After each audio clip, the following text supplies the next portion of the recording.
अनेक सहकारी आहेत, अनेक जण येतात, भेटतात, बोलतात, कुणाला बाजूला जाऊन बोलावं लागतं. आता जे अटक केले त्यापैकी कुणी मला भेटला असेल, बाजूला जाऊन बोलला असेल. मी सामान्य सरळ माणूस आहे आणि भेटल्याने बाजूला बोलल्याने मला कळत नाही ह्याच्यात कुणी कसला कट रचला जातो का. त्यांना पाठवून ते त्यांचेच कार्यकर्ते आहेत ना.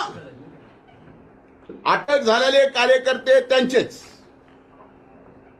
बोलणारे कार्यकर्ते त्यांचेच, कबुली जबाब देणारे कार्यकर्ते त्यांचेच, आणि आरोप मात्र पूर्ण माझ्यावर करताय. आणि अशा बाबतीत कट करण्याचं म्हणजे कम्प्लिटली मला माझ्या जीवनामध्ये एक मर्डरर म्हणून माझी इमेज अशा पद्धतीची ते तयार करतायत. याला कारण अनेक आहेत. कारण मी एका सभेत दिलेले 2 समोर त्यांच्या प्रश्न उपस्थित केलेले, त्यांना स्टेजवर एकत्र येऊन बोलायची त्यांची तयारी नाही.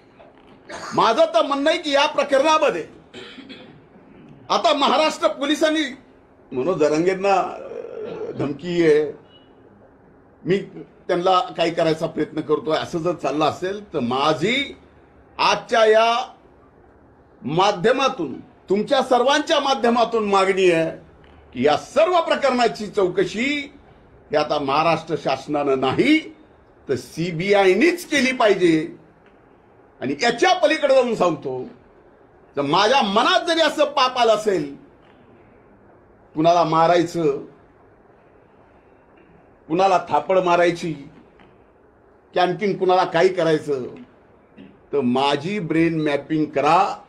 माझ्या ब्रेन मॅपिंग सोबत जरांगेची करा, जे आता आरोपी पकडलेत त्यांचीही करा, आणि ब्रेन मॅपिंग सोबत नार्को टेस्ट सुद्धा करा.